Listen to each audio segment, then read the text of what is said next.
We're here to discuss a tragedy, the downing of a commercial airliner and the death of 298 innocent people.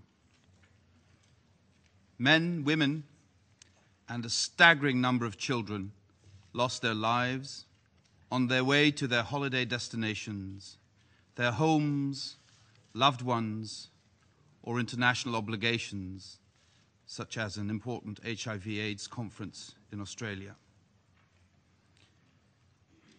Since Thursday, I've been thinking how horrible must have been the final moments of their lives when they knew the plane was going down.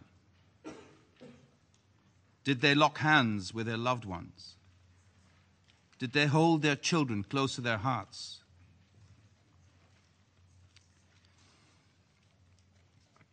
Did they look each other in the eyes one final time in a wordless goodbye?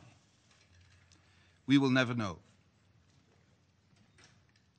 The demise of almost 200 of my compatriots has left a hole in the heart of the Dutch nation. It has caused grief, anger, and despair. Grief for the loss of the loved ones, anger for the outrage of the downing of a civilian airplane, and despair after witnessing the excruciatingly slow process of securing the crash site and recovering the remains of the victims. It is fitting that this august council should take position on this matter, and I welcome the adoption of today's resolution of the United Nations Security Council, which was tabled by Australia and which the Netherlands co-sponsored. I thank the countries which expressed support for it.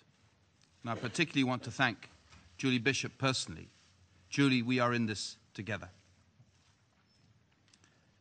Mr. President, for the Netherlands, one priority clearly stands out above all others. Bring the victims' remains home. It is a matter of human decency that remains should be treated with respect and that recovering victims' remains should be done without any delay. The last couple of days, we've received very disturbing reports of bodies being moved about and looted for their possessions.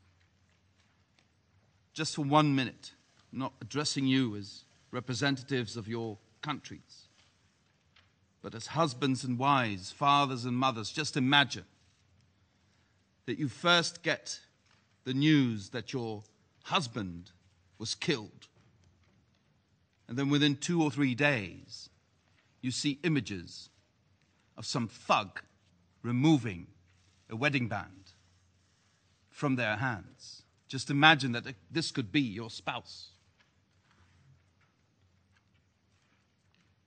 To my dying day, I will not understand that it took so much time for the rescue workers to be allowed to do their difficult jobs, and that human remains should be used in a political game. If somebody here around the table talks about a political game, this is the political game that has been played with human remains, and it is despicable. I hope the world will not have to witness this again any time in the future. Images of children's toys being tossed around, luggage being opened, and passports, including passports of children, being shown on television. They are turning our grief and mourning into anger of a whole nation. We demand unimpeded access to the terrain. We demand respectful treatment of the crash site. We demand dignity for the victims and the multitudes who mourn their loss. I call on the international community, on this Security Council, on anyone with influence on the situation on the ground. Allow us to bring the victims' remains home to their loved ones without any further delay. They deserve to be home. As we are currently taking the lead in the forensic examination of the human remains, I pledge that the Netherlands will do its utmost to make sure that all remains will be identified and returned home, wherever that home may be.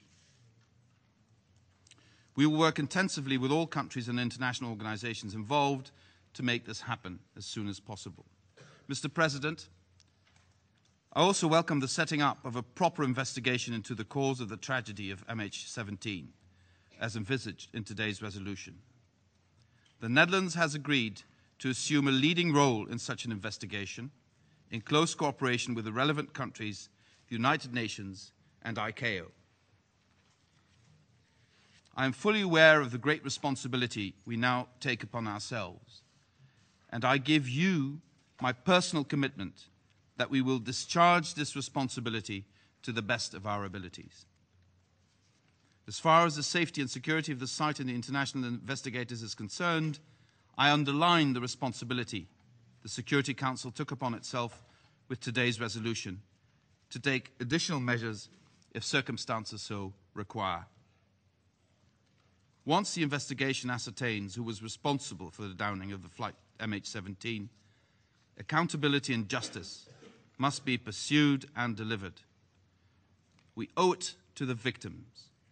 We owe it to justice. We owe it to humanity. Please, provide full cooperation so that justice can be served.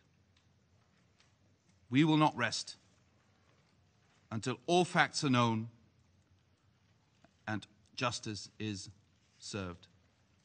I thank you, Mr. President.